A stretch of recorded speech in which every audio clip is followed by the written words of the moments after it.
Did you ever hear the story of the boy who cried wolf? Doggone it, folks!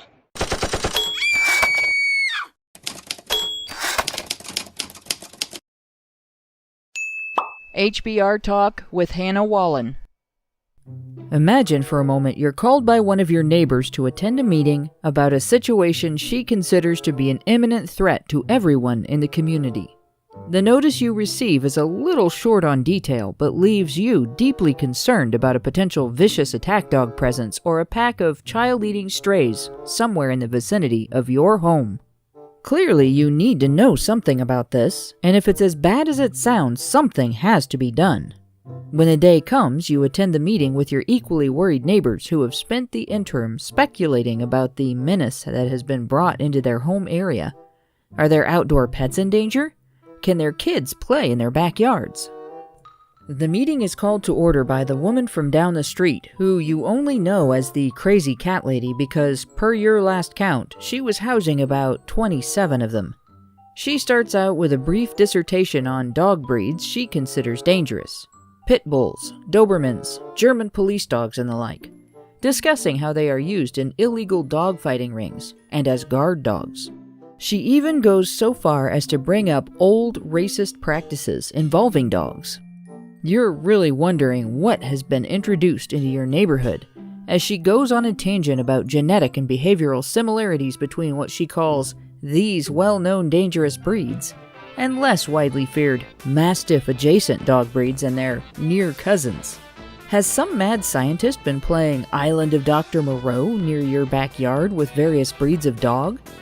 Is there some weird little mutt running around your neighborhood with a tiny little chihuahua body but an enormous mastiff head with big, nasty, pointy teeth? No. After she wraps up her attempts at associating the entire canine species with her negative stereotypes of big dog breeds, she finally gets to her point. The residents across the street from her home recently brought home a West Highland Terrier, which she says assaulted her when she went into its owner's backyard to retrieve one of her wandering cats.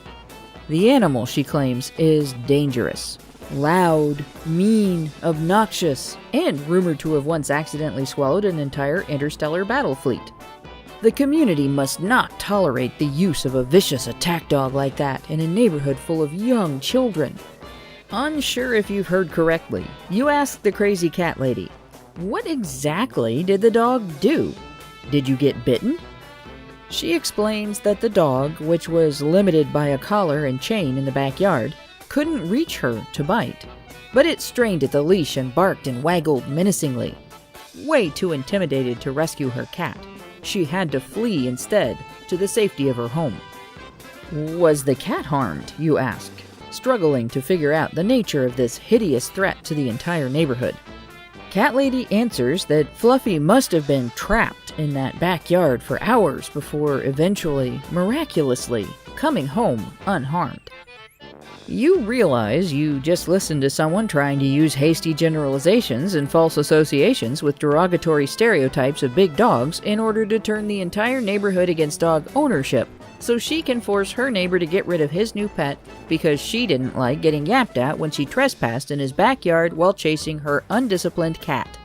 She appears to sincerely believe that if she uses convincing enough language, she can effectively smear the little Westie by very loosely connecting it with those stereotypes, and that will persuade you and the other neighbors to band together and force the owner to get rid of it.